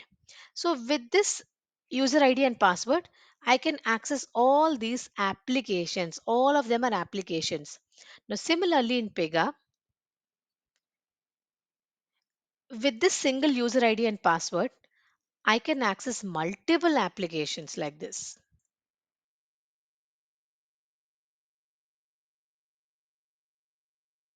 Like this. See, from here I'm getting my town application. From here I'm getting Cosmos React application. From here I'm getting DM sample applications. Exactly like this. With single operator ID, I can access multiple Google applications. Same way here. So this is a very important interview question. How can you give access to multiple projects to an operator ID? Okay. So by giving multiple access groups, we can give access to multiple projects like this. Okay. So if you see this access group is holding Cosmos React application. This access group is having e-recharge. Actually, your screen is not moving actually. Guys, is it the same for everyone? No, Nikhila, we are able No, to. Nikhila, we are No, So good. if Nikhila. that is the case, maybe you have It's some issue on your side. Can you just please check? Okay, sometimes it may be a network issue on your side as well. So that could be also be reason. But do let me know if you encounter such issue so that I get to know it is mine or yours. I get to know. Okay, so this is the difference, guys. It's a very important interview question. So they may twist and ask in different ways. Okay, they may ask you, why do you have multiple access groups? Or they may ask you, how can I grant access to multiple applications? So just know the concept. The concept is one person can have access to multiple applications by just adding multiple access groups. So just compare it with your Google products and your Gmail ID. The same way it works here. Okay, now in each access group, you will have different application like this and you can access it. So the importance of access group is you can map which project this particular person can access. Now, will I have all the projects in my company coming down in this drop down? No, no, no, no. Only projects which are built on that server machine will come. Okay. So in my laptop, by clicking on startup and login, I have built all these projects. So that is the reason all the list is coming. If you build something in your laptop, it is not accessible to me here, right? Similarly, in real time, on one server machine, we will have one or two projects. Generally, we don't share servers. Okay. Until and unless it's a very small project, we share servers. Otherwise, we don't share. So in case if you're sharing, you will see a big list like this. Okay. But generally, we don't share. Everybody will have their own server. So you can map which project you want to access here. Now, this is the application level control. So if a person is joining my company, I want him to access only this applications. So application level control we do using access group. Okay, fine. Now, how many people will be present in an application? I told you, generally we have Scrum teams, and every team will have developers, QA, manager, lead, Scrum master, BA. These are the common roles. Now, BA web portal and developer web portal is different. Admin web portal and manager portal is different. User portal and another person's portal is different. So, how do I decide which person should see which portal? Now, look at this one. I own this YouTube channel. So, I see analytics, I see edit, I see promote button, right? I'm seeing all these things. Now, Same YouTube video I have opened in a different this one here. Ah, okay. Same YouTube I'm opening here. Now, if you come down, those buttons are not visible here, right? Why are they not visible? Because the portal is different. Here, in this case, I own this channel. I'm the admin of that channel. In this case, I'm a user of this channel. So user portal is different, admin portal is different. Okay. So similarly, in a project, everybody will not have the same screen, right? Some of them are users, some of them are admins, some of them are managers, some of them are developers. Now, how do I decide which screen they should see? Although they all belong to the same project. Here also it is YouTube, same project. There also it is YouTube, same project. But the screen is different, right? So how do they do that? Simple. We create different portals. So you have something called as portal. What is portal? Portal is nothing but web page that you see when you log in. See, if I'm a developer of Paytm, I will see dev portal. If I'm a user of Paytm, I will see this one. If I'm an admin of Paytm, I will see admin portal. So portal means what web page you see, which is related to the same application but different portals. Right? So here we will mention the portals. It can be a developer, it can be a user, it can be a manager, anything. It depends. Based on your requirement, you can give whatever portal you want.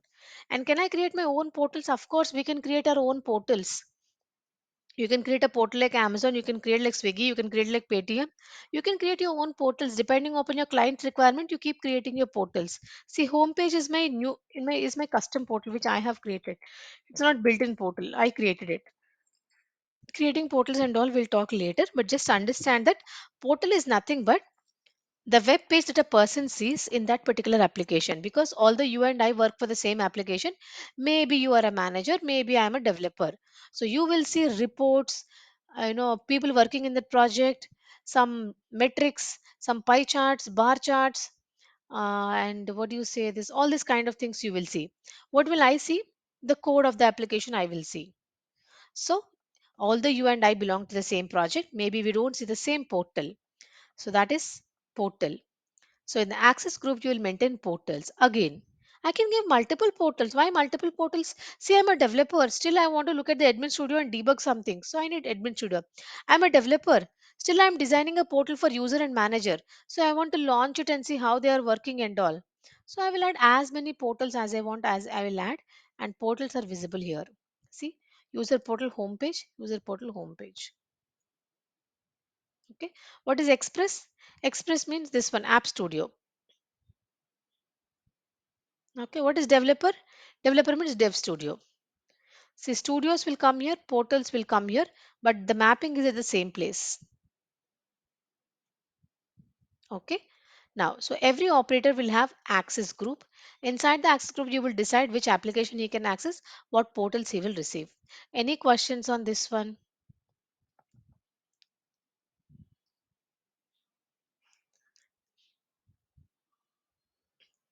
Difference between studio and portal, one and the same, Karthik. Just studio is Pega's built in. Okay, they by default give So you maybe four studios. Mhm. inside access group we have the projects on different kind of projects, right? Right, right. Yeah. So in based upon which project we are working, that project only we the You admin have will to give map. us. Right, right. Okay. So how the access group will create, or we will create, or that one also will create by admin. Again, access groups and all are done by people who have admin access. Maybe administrators, maybe a lead, maybe a manager, but people with admin access can only create it. How to create it? Again, create button. Security. Earlier it was organization, right? Now it is security access group. Give a name, click on create. You will come to this screen, fill all the information. Okay. Okay. Now, in this context, we need to speak about one more important thing. Nikhila, Hmm. Yes, Nikhila, please. can we call portals as built-on application? No, they are not built on application. They are screens. See, as of today, when UI you log in screens. into Pega, no, when I log into Pega, I see this image here, guardrails here. I see left panel, I see top panel, I see bottom panel.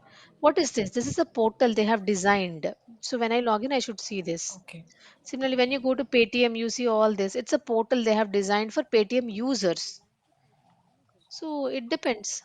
So Paytm administrator will see a different screen. Paytm manager will see a different screen. So Paytm user screen is what I'm seeing today. So portal is web page that a person will see when he logs into that application. Got it. Thank And you. what is the use of this radio button? Radio button is just a default portal. So when I log in, by default, I want developer portal to come. So I will select it and save it. When I log in, by default, I want user portal to come. Save it and log. When I log in, I want by default home page to come. Save. So by default, what do you want to come? You can do, and you can switch. You can switch always like this, So right? Switch. these and all will under in admin access only, right? On which access also we need to do, like developer. Any editings in operator ID and access group are possible only by people with admin access. Other people can't Okay. do it. Like you are now telling us switching on which Switching portal, you can like do, like you can so. always do, right? Like if I logged into YouTube, can't I switch to other apps from here? I can write the same way. Switching you can do Yeah. as a user also you can switch. So Editing that the switches permission also need to give from the admin. I If mean, they didn't provide as the access, here you if they can't don't switch, right? switching you can do, yeah, there is nothing access related there. Just you have to mention the list Okay. of portals here. If you mention, they will get the options to switch. If you don't mention here, how will they get option to switch? Just list out what all Okay. they can switch based on that. If you don't want them to switch, just give Okay. only one portal. Whatever portal you want, just give only one. That's it. No more switchings. Okay. So Nikhila, here we can add multiple portals, right? Oh, yes. Who are You having have like a plus icon, as admin many access. as you want, you can add. Okay. Okay. Then see, we are clicking on one radio button, right? There is an option to click on only one radio button. So See, that is that one is if you click default on portal, if you yeah. click See, down the okay, lane, okay, when we start practicals, people will reach out to me saying that Nikhila, I'm only getting admin studio. Every time I have to shift to dev studio. I mean, every time people will do, they will miss this session and they will say, see, whatever you give by default, that is default portal when you log in. Now, if you want to switch, you can switch. okay. See, I'm a developer. Why should I go to App Studio every time? So every time I want developer portal. If I want, I will switch to App Studio. So by default, depending on my role, I want developer portal. So make it as my developer. For debugging or for any other reasons I want, I will switch to other portals. Okay, so whenever you open the Whenever I application, log in, yeah, you'll be see, seeing the developer portal if by you are default. clicking on the radio button by Exactly. default. So you can see by Okay, okay. default If which you are you want. clicking on Mhm. if you are putting the radio button for user portal for this by default, you'll be able to view the user portal User itself portal. by default Exactly. when you log in. Right. Okay, okay, okay, okay. Okay. So this is the importance of portals in an access group. So now understand the connection. Every operator can have multiple access groups. Every access group gives you access to one single application only. Only one single application. I can't add more applications here. Very important interview question. What is present inside an access group? Only one single application you can give. Multiple access groups, multiple applications are not possible. Portals, multiple I can give. As many as I want, I can give. Okay. Now, in this context, okay, first of all, let me give you an example. See, access groups are like this. Suppose it is Gmail application, Gmail colon developer, Gmail colon user. Like this, we will create access groups. Now, first of all, there is a pattern, naming pattern for access group. Generally, the PEGA accepted standard is application name colon role should be the naming pattern for your access groups. If my application is Gmail, I will create Gmail colon developer, Gmail colon user, Gmail colon managers. If my application is YouTube, like this. If my application is Google Docs, like this. Now, why are you creating multiple access groups for same project? Because in developers access group, I will have dev portal. In user access group, I'll have user portal. In manager access group, I'll have manager portal. Like this, we'll create different access groups for the same project in real time. Okay. Suppose if I'm working for a health insurance project, I will have, let's say it is Apollo. Apollo colon nurses, Apollo colon pharmacist, Apollo colon user. Like that, I will create different access groups. Why different access groups? Because different portals will be there. Nurse will see a different portal, pharmacist will see a different portal, lab technician will see a different portal, user will see a different portal. Okay, so for every application, we will create multiple access groups. And Pega accepted naming convention is your project name colon role. This is how we should create. It's not mandatory, but this is how you're supposed to create. Now, where will I find all the access groups in my project? Records Explorer, Security, Access Group. Operators are under Organization. Access Group is under Security.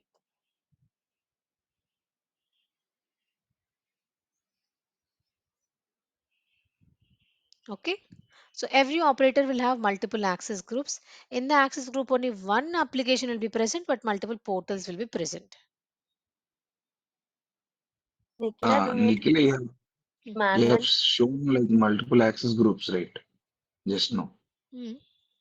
Here. Uh, so one operator can have like different multiple access groups with different projects, like different Exactly. applications. I mean, Right, right. So that is okay, what I was okay, telling you, okay. right? I can access multiple Google products with the same operator ID and password. That's because they gave me multiple access groups. So they gave me YouTube colon user, Gmail colon user, Google Drive colon user. All these are my access groups. So I'm able to access all these things. So same thing in Pega. Okay. Now let's say, let me save it and show you. Now see, I added three access groups, right? Okay, I'm saving it. Now let me refresh. Sometimes logout is not required. So let me refresh. Oh, sorry. This is my current application, my town, right? I have access to two more applications, Cosmos React and DM Sample. So just go to your current application, click on this button and say switch application. Okay, you can see my town is there, e-reach. Oh, I have to log out. It's not taking my changes.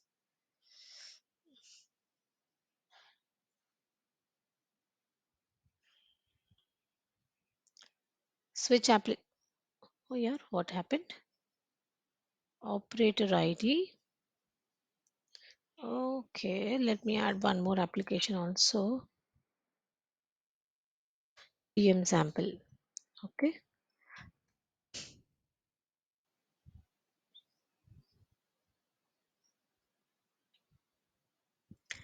Go here, switch application. You can see I can go to DM sample, e-recharge, my town.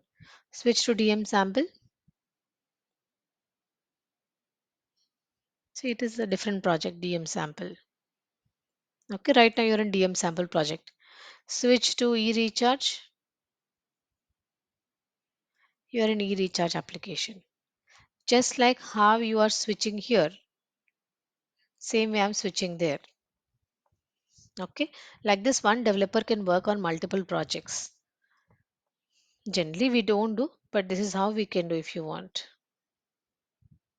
Nikhila, do we need to create access group manually or while creating application, it will be created automatically? So when you create a new project in Pega, automatically one access group will be created. Rest of the access groups you have to create manually. Only authors Hmm. will be created by default. Rest all we have to create. So when we start the practicals from day 4 or day 5, we will do all this. One question. Yes, please. Yeah, if we are creating Paytm website, suppose from the scratch, Mm-hmm. so there are four levels, right? Right, means admin, dev, and all, right? Right, right. Okay. So how we can sync? Suppose I'm working in a dev studio, and so who will decide? Suppose I'm creating navigations and also who will decide those access have to the admin or uh, so that's my question. How we can sync all those applications like developer and the admin groups? How we Yeah. can How check? we can, what exactly is your question? I didn't get your question. Actually, admin, developers generally develop the application, right? Right, right, Suppose Paytm website. right. Mm-hmm. So there are some admin screens over there in the Paytm. Hmm. So my question is, who Who will will decide that? decide? Be a Yeah. business analyst is going to give all the requirement, right? So business analyst solely Okay. tells you, this is what I want in the admin studio, this is what I want in the user portal, this is what I want in the manager portal. So they are going to give you all that requirement, and we are based on that. We will configure the portals. We will design the things. Okay. Okay. Okay. Yeah. We don't know anything about the application. Whatever the BA says, that's what we build. Okay. So it is a separate development, right? Means admin have separate development and dev have separate development, right? Means Separate. See, related to the accesses. we don't do any development for admin, right? I mean, like if you're talking about Pega admin, we don't do. If you're talking about Paytm admin, we will design. If they come and ask, I need this portal for Paytm administrators, then we will design a separate portal for them.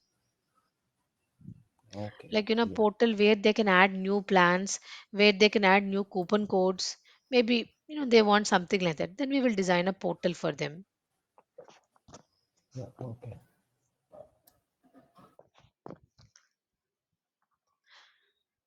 Okay. So I have another question for you before the next session. I want you to answer this. The question is, now I have taught you one operator can get access to multiple projects using multiple access groups. Okay. And I also have shown you one operator can get access to multiple portals by adding multiple portals here. Okay. Now let's say, for example, I am a developer. I am also a manager of this particular project. Okay. Now, when I log in, by default, I want dev portal, and then I want to switch to manager portal whenever I want to debug or do any configurations or do something. So how do you configure my operator ID and access group? Okay. Can you tell me the answer, guys? I want the answer right now for this one. In I access group, we can give manager and developer access only. Perfect. Then that we can click radio button on developer. Exactly So right. default it will come on developer. After that, if we want to edit or any like debugging or any modifications, it could be required from manager and portal. That time we can switch to manager portal. Perfect. Right. Okay. So like the person told just now, Raju told just now, in the access group, you can mention developer portal and manager portal. And because I want manage developer as default, just select that. That's it. Okay. Now another question. Let's say I'm an end user. Okay. Okay. Let's say I'm a manager. I also want end user portal. Okay. And the restriction is in the manager portal, I'm supposed to have 1 second. Oh, yeah, I'll write down the question. 1 second. I'll write down the question here.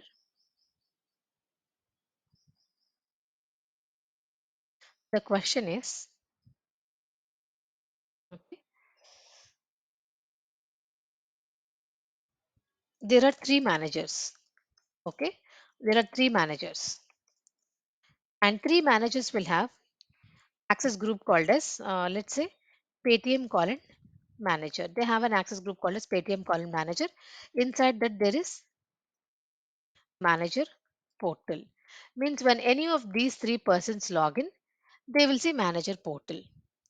Now, one among these three managers, okay, one among these three managers is like, little senior level. So this person wants manager portal plus user portal plus developer portal. He's a senior and he's also a technical person. So for this particular manager, they wanted to give manager portal, user portal, and developer portal as well, or some, a combination of multiple portals they need. Okay. Now, please understand the constraint here. All the three managers are using the same access group, Paytm colon manager.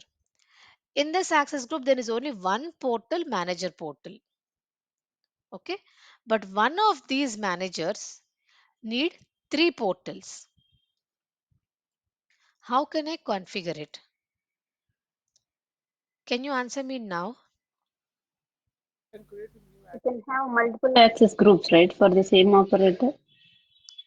Okay. Any other answers? In the portal, we can mention. While we creating manager's ID, that time only we can like access giving access, right? So particular manager ID we need to give this these portals access, and remaining 2 persons we can give only manager portal like that. Mm-hmm. Okay. Let me answer this. Even man, Yeah, let me answer okay, this. no, even manager also is the operator, right? So Yes. while we are creating the manager, Hmm. particular manager ID, that time also we can give like this means which portals he need to access like that. Where will you give the portals? I mean, in access Under group, access we group. are In Access access group. group, you're saying. But this access group is yes. common for 3 managers, right? So if you mention Okay. 3 portals here, all 3 of them will have access. No, no, no. I only want one of them to have access. I don't want the rest of the two to have access. Yes, yes, ma'am. In access group, 3 members, but we with in same access group for 3 members we can give some particular portals only, right? Even No, you know, is you same can't. access group also. No, man. How can you give? See, Nikhila is accessing this access group. Okay. But this Yes, ma'am. access group is Yeah. being used by admin my town also. So these 2 people are using same access group. So if you give 5 portals here, for both the people, 5 portals will come. But my question is, I want it for only for one person. I don't want for the other 2 people. Yes, yes, yes. I can understand. So with the same access group, how can we can restrict for No, I didn't only say one same person to access get? group. I didn't say same access group. My question is, Access groups we can add for the same operator ID. There uh, we can yes, give that Paytm manager and the user portal developer portal might be the in other yes, access group, Raghavani, your answer was and we can perfectly put it right. default. Yes, your answer was perfect. I was just checking others' answers. I heard your answer in the beginning. Okay. So like Raghavani told guys, okay, if this is the requirement, what we generally do is, okay, in the operator ID itself, I told you right, for one application we can create multiple access groups. Just now I told you and you're not implementing it. See, Gmail developer, Yes, Gmail user, Gmail manager. So why can't we do the same thing? Let's say, it is e-recharge. Like Paytm is e-recharge. E-recharge, authors, one access group. E-recharge, managers. E-recharge, users. So in this users. give user access Oh, group. In this give manager access group. In this give developer access group. So that's it. Your requirement is fulfilled. Now, these 2 managers, okay, manager X and manager Y will have only one access group. Manager Z will have 3 access groups giving him 3 portals. Is that clear? okay. Anybody has any questions? So access group is Yeah, not I can only to get understand. access to multiple applications, but also to get in the same application different portals you need, but other people don't need it. Only you need it exclusively. Then we can do like this. Because this is a shared one, right? Okay. You shouldn't edit this. If you edit this, Yes. all the managers are impacted. So I don't want to touch that. So you can do like this. This happened once in my project. One of the person needed user access group. Okay, he opened a developer access group and he removed developer portal and he added user portal. Now all the developers in the project were impacted because if you touch an access group, Okay. everybody who is connected to it will be disturbed. So entire project, no developer was able to log in. So if this is the case, please don't touch access groups. Add one additional access group here. Why do you want to touch the existing one and disturb everybody? Okay. Okay. I have one question. Yes, please. Here you have selected three access groups, right, for the same operator ID. Right. So in this, in one access group, user portal is defaulter one. In Hmm. another access group, developer portal. In another one, manager. So if the application, I mean, if you select the different default Mm. portals, which one will come for that senior manager user, That's a very good which question. you have Guys, anybody access? has answer to it? It's a good question. Please, anybody has answer to this?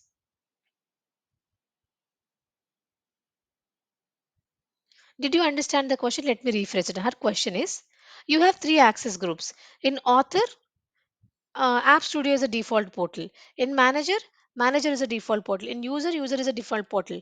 So when I log in, which screen will come? One more, E-recharge we authors. put the And default that one. selected man. In which Ah, portal wonderful. they selected the No, no, no. The one somebody The told me the access one default the access access group is group selected. we selected. Exactly. So whichever access yeah, group is default, that access group's that one default default. portal will come. Other access groups are not Yes, default, right? So we don't even consider them. yes, So when will they come into the picture?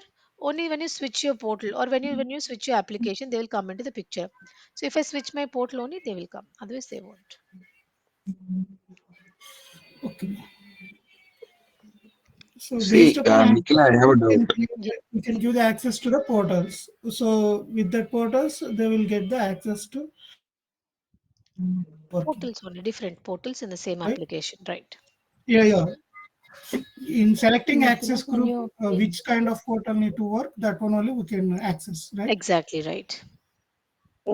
Yeah, Nikhil, I have a doubt over here. Mm-hmm. So here you have selected the default access group as authors, right? Mm-hmm. And inside that there will be a default portal which will get open when the Mm-hmm. author login, like the Right, e-recharge author will login, right, right. right?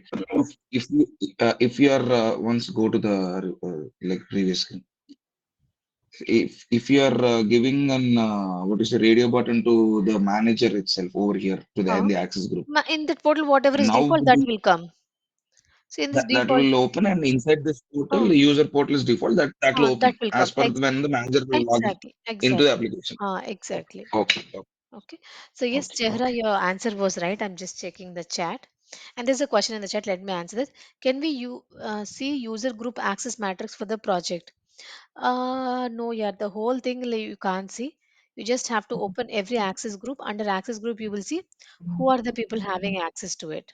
So if you open any access group, you can see who are the people having access to it. Like this, you can see the entire project team. You can't see in one go. There's no such option as of today. However, you can query from the DB table, or you can write down some piece of code to generate a report. That way you can do. But Pega by default, nothing is present. Is anybody has any other questions? But good questions, Clear. Clara. I saw good questions. Yeah, please, Padma. No, I'm clear now. Okay. Yes, Satish.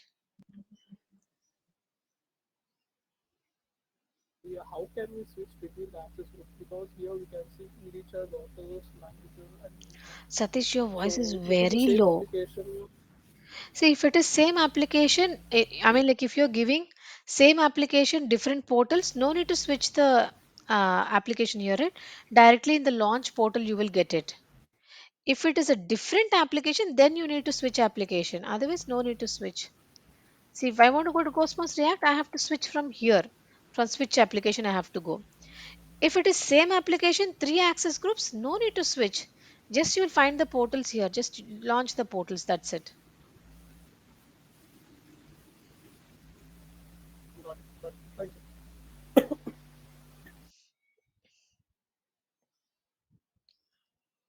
Okay. So, guys, this is something important topic. Okay. So, I want you people to listen to the recording again. Although you attended a live session, maybe not today, but maybe on Wednesday or Thursday, try to listen to it again because by the time some of the data from your brain will vanish. So please listen to the recording again so that you get mastery over operators and access groups because this is basic and very important. This is all about security in Pega, how you are securing your application and granting access to specific people. It's very important to understand the relationship between these things. Okay, so we are at the top of the hour. I don't want to take up any new topic. That's it for the day, guys. Do you have any questions? Okay. And coming to the next session, actually, it was supposed to be on next Friday, Saturday, and Sunday, right? But due to some personal reasons, I'm not available on 26th and 27th. So I will text you, I will either conduct a session before or after I will conduct the session. So dates I will confirm you by tomorrow and use the same meeting link to join the session. First three sessions are like demos. So we use this demo link. Later on, a valid link will be shared only with the enrolled candidates. Okay. So thank you so much, guys. Any questions, you can feel free to ask me on WhatsApp. We'll connect back again. Okay. See you in the next session. Thank you. Bye bye. Bye, Nikhi.